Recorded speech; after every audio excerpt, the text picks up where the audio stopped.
In this video, we're going to talk about just understanding meme coins. And now we're talking about nothing technical. We're purely talking about a meme coin idea that someone might have and that they launch. And just the idea alone, sometimes without all of the other technical stuff, the really good marketing, the liquidity, the shillers and stuff like that, even without that, if it's a really good meme, it can sometimes catch on and take off as a trend. So basically, a really good meme can get viral over a period of time as it catches fire on social media. This is supposed to be a fire sign there, basically. So it can catch fire. Now, which ones will do that and which ones won't? Nobody knows for 100%. However, this is a probability game. And we know with probability which ones will have more chance of succeeding. You can basically split all of the meme coins into only a few categories. And we'll focus on Solana blockchain, but this is appropriate for all of the blockchains because you see the similar types of memes running on all of them. First are cats and dogs. People are very affectionate about their pets, and they find pictures of cats and dogs doing strange stuff like dancing and stuff very funny. So these are easy ones. So these cats and dogs would be the first category. You will see a lot of these meme coins every single day. And the good thing about these are reliable. They always get a little bit of market volume, a little bit of market cap. The bad thing and the problem is they've been repeated so many times that they're nothing new unless there's something unique about the project. So keep that in mind first. Cats and dogs, that's the kind of number one main niche. And then you will get other animals. And these could be, it's almost getting silly now, but things like frogs, you know, you have characters like Pepe, for example, and stuff like that. You get frogs and you get chickens and many other animals. And they kind of play second fiddle to the cats and the dogs. And then you get just something unrelated. So some other sort of objects that are unrelated. Like one I saw recently was paying homage to the Nokia brick phone, which used to be an awesome phone back in the 90s or whenever it was. So objects, that's a whole other category. So this would be 2 and objects might be 3. And then you get what's currently popular and trending right now. For example, if there's an election going on, you'll get stuff about Trump. So what's trending right now? So then if somebody launches something that says Trump in it, or if there's a Bitcoin ETF approval about to be done, somebody will launch something that's called ETF. So trending might be number 4. So that's basically where we're at. Now we, as traders and investors, we can be very smart with this. We can understand, all right, fine, these are the categories. But we can already determine with a little bit of research what might do well and what might not do well. And I'm going to show you some examples in a moment. But basically how we do that is we check for all of these categories. There's a couple of things we want to check. So what do we check? Let's discuss that. There's 2 things. So the first thing we want to check is, has it been done before? Did somebody launch something similar before and how did it go? Or does it come to mind? It might have been a recent collection. And if you're involved regularly in meme coins, then you will quickly see what the derivatives are. So if somebody did a particular meme coin and it was about some famous Chow dog, and then today somebody launches Chow's wife dog, then you already know from your own kind of memory and stuff why it might be popular and what it might relate to, what they might be talking about. So whether they've done it before. The other thing that can be very popular is if they combine things. So sometimes what they'll do is combine a dog or another animal with a current trend or something popular that's going on, and that gives it 2 kind of powerful momentum triggers. 2.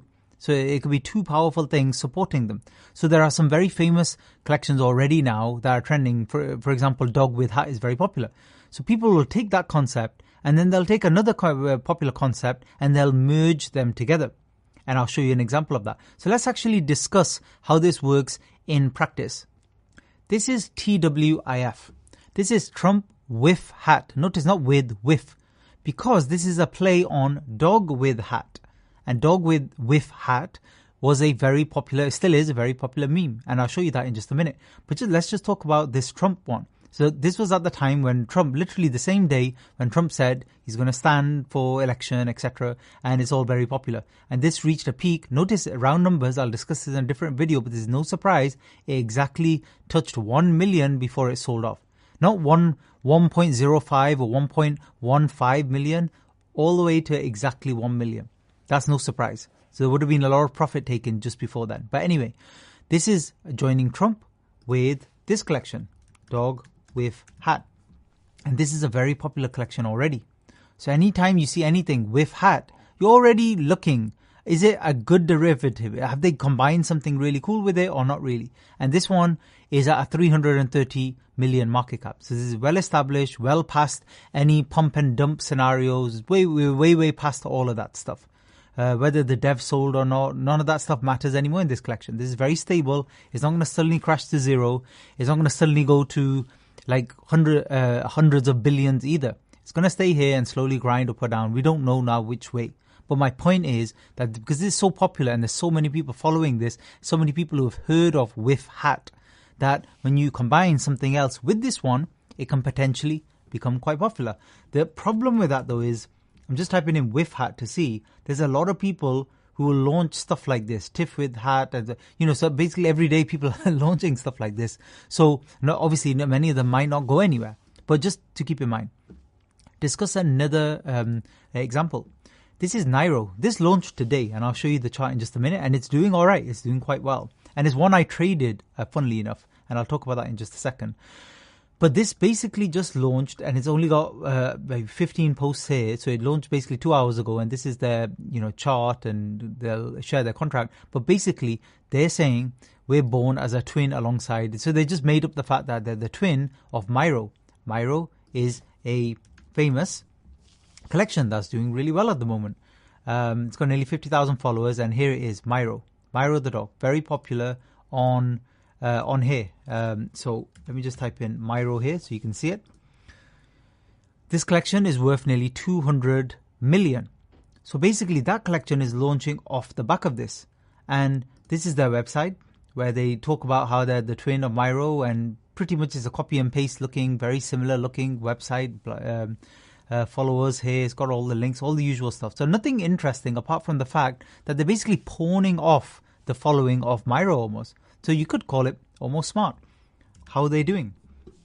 Well, funnily enough, on this one, I didn't actually make any money because what I was trying to do at the beginning was, let me change it to market cap. By the way, I'll show you all of this technical stuff in a different video, so don't worry about that right now. But basically, it hit a round number of 100, and then it pulled back, and I got it in at 50.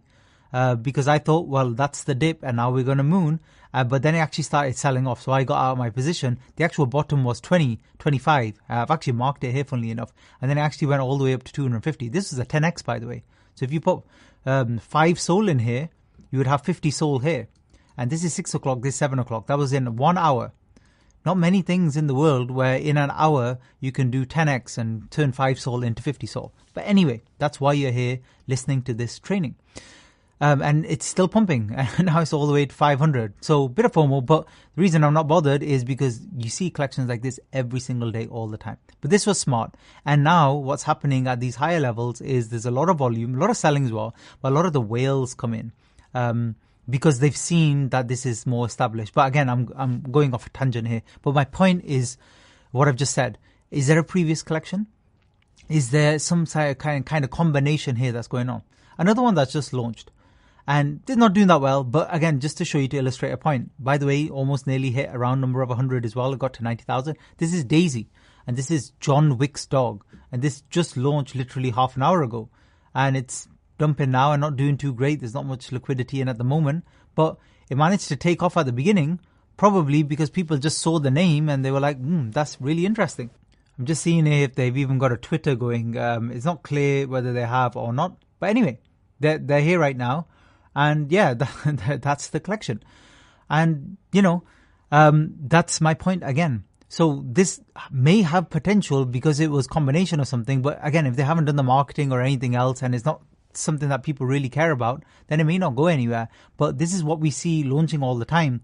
And when you click on new pairs here, you'll get an idea. For example, if we were just looking at the new pairs launched today, and we scroll by age, most recent. I'll show you how to do all this in another video. So again, don't worry about it. You can see all of the ones: Kitty, Daisy, Supercat, Catapult, Naira. These are all cat names, dog names, a lot of them. And then some are just random names. Or sometimes you'll see something funny about what's going on in the world at the moment in terms of trends. And that's how it works. You got Fluffy here, Trump 2024. Let's just click on that randomly. Not doing great at the moment, but let's see. Did it actually get to any kind of interesting market cap? Not really. Got to about 40,000 and then kind of died off. But again, they were just trying to jump on this actual trend. And they made a little website. They made a little Trump Twitter as well. Just thought maybe, they'll get a few people who are patriotic and stuff and might just randomly just follow this, thinking they're following Trump in the election. And that's what they're really doing here. But it didn't work out. But I wouldn't be surprised if every day now we see Trump collections. And because we're seeing them, it's kind of saturated and it's just not going to work anymore. But you understand my point now. So that's what meme coins kind of separate into, these different types of categories. And it's important to kind of understand that, because when you see if something's going to do a 2x or a 10x, after you get more experience trading these, this is going to take you a few weeks to get to a decent level of experience, not just making money from meme coins, but also understanding the memes. Because once you're in this every single day, seeing the new pairs, quickly something will trigger in your mind and be like, I actually saw that the other day, and it didn't do that well. Or I saw that the other day and actually that did really well. This has a lot of potential. Let's see how it goes. Maybe I'll hold in my profit a little bit longer. So I hope that helps, just as a general understanding of memes and what kind of works when it comes to trading meme coins. Thanks for listening.